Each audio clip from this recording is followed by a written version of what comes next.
Assalamualaikum warahmatullahi wabarakatuh. Nama saya Muhammad Izlam bin Muhammad Saleh, nombor metrik 058341. InsyaAllah pada hari ini saya akan membentangkan atau membicarakan tentang cara-cara untuk kita membersihkan tiga najis, iaitu najis mukhafafah, mutawassithah dan mughalazah. InsyaAllah saya akan terangkan kepada anda semua apakah yang dimasukkan dengan najis. Najis pada bahasa ialah maksudnya benda-benda yang kotor dan jijik. Manakala pada bahasa istilah pula, kotoran yang menyebabkan tidak sah solat sekiranya hadir pada badan, pakaian dan tempat ia mengerjakan solat. Maknanya dalam istilah ni, bila nak benda kotoran tu yang hadir pada badan kita ataupun tempat kita solat, dia akan menyebabkan batalnya solat kita. Itulah yang dimasukkan dengan istilah. Okey, seterusnya saya akan memberitahu kepada anda semua kejadian najis. Yang pertama ialah apa yang keluar daripada kubur dan dubur. Contohnya tahi dan air kencing. Manakala yang kedua, keluar daripada saluran lain. Contohnya saya bagi contoh apa yang keluar daripada mulut. Yang pertama ialah muntah dan air liur basi. Dua tu najis. Yang ketiga ialah benda-benda yang memang dah ditetapkan benda tu najis. Contohnya darah, nanah, susu daripada binatang yang tidak boleh makan, arak, anjing, khinzir dan sebagainya. Itu adalah contoh-contoh kejadian najis. Okey, seterusnya najis ni terbahagi kepada tiga. Yang pertama ialah najis mukhafafah, najis mutawassithah dan najis mughalazah. Tahu tak apa makna najis tiga najis ni? Najis mukhafafah ni najis kanak-kanak lelaki yang tidak lebih umurnya 2 tahun dan hanya minum susu ibunya sahaja. Tapi apa jadi kalau kanak-kanak tu dah makan ubat? Itu dah dikategorikan sebagai najis mutawassithah. Okay, seterusnya ialah najis mutawassithah. Najis mutawassithah ni, dia ialah najis pertengahan yang di antara najis mukhafafah dan najis mughalazah. Najis mutawassithah ni dia terbahagi kepada dua. Yang pertama ialah najis ainiyah dan kedua ialah najis hukmiyah. Apa itu najis ainiyah? Najis ainiyah ni yang kita boleh nampak dengan mata kasar. Contohnya najis yang keluar daripada haiwan-haiwan. Contohnya kat tepi jalan, tai kucing tu kita boleh nampak. Manakala najis hukmiyah ni yang kita tak boleh nampak. Contohnya air kencing yang sudah kering.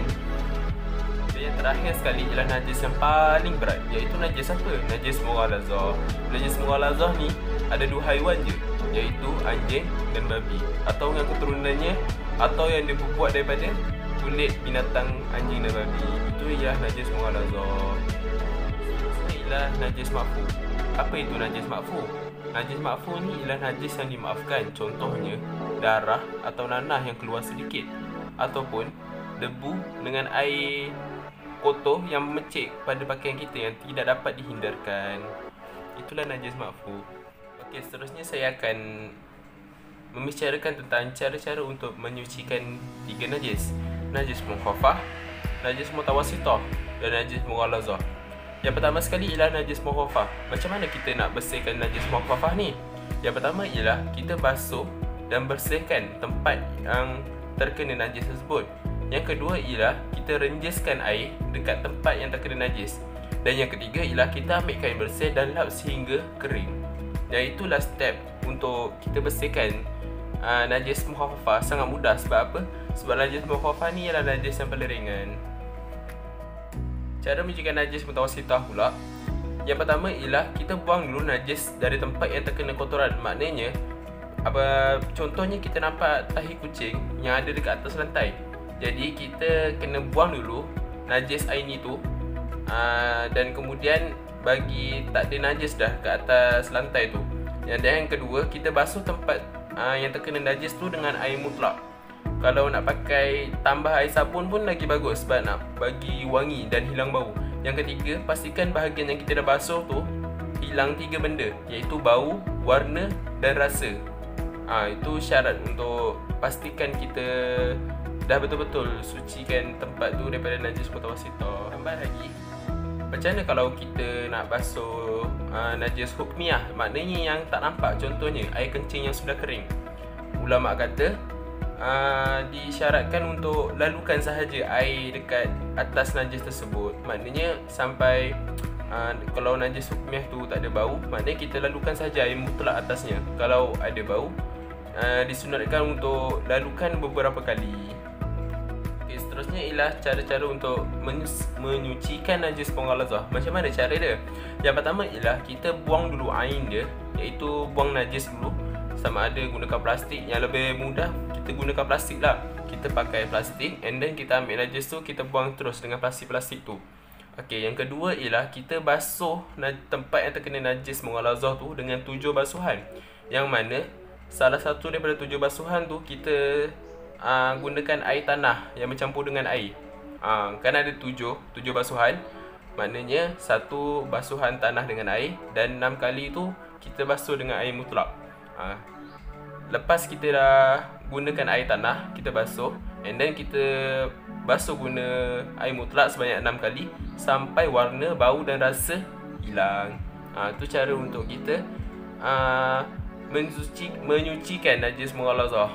Okey, macam mana pula kalau contoh ada soalan, ada seorang anak yang kencing di atas tilamnya yang tebal, yang teramat sangat dan berat. Macam mana kita nak basuh? Takkan kita nak angkat tilam tu bawa masuk dobi kan? Tak logik lah, sebab tilam tu berat dan besar. Jadi macam mana kita nak buat? Ulama kata cukup sahaja kalau kita ambil kain bersih and then kita lap ke atas tilam tu. Lap bagi kering, and then kita curahkan air mutlak ke atas kawasan tu yang melebihi. Maknanya curah air tu yang dah buat sekadar melebihi najis yang ada dekat atas tilam tu. Maknanya kita tuang air and then bagi air mutlak tu lebih sikit dekat dalam najis. And then bila kita dah tuang air, kan dia resap sampai ke bawah kan. Jadi kat bawah tilam tu kita lapikkan dengan kain buruk. Lapik dengan kain buruk. Itulah kaedah yang telah diajar oleh ulama. Maknanya kita tak perlu pun angkat tilam tu bawa pergi lobi, just untuk kita lap najis di atas tilam tu, and then kita tuang air dekat curahkan air dekat kawasan yang terkena najis yang sekadar melebihi najis tu. And then bila air tu dah serap dalam tilam, and then mesti dia akan menitiknya kat bawah, bahagian bawah. Kita just lapikkan dengan kain buruk sahaja. Kalau apa jadi kalau dekat kapet yang boleh diangkat kan, contoh kapet yang RM8 beli kat kedai, beli dekat kedai mana Mujibur ke contohnya, tu wajib diangkat dan basuh semua. Tapi kalau kapet yang besar, kaedahnya sama je macam tadi. Sekian, Assalamualaikum warahmatullahi wabarakatuh. Yang baik itu datang dari Allah, yang buruk itu datang dari diri saya sendiri. Assalamualaikum warahmatullahi wabarakatuh.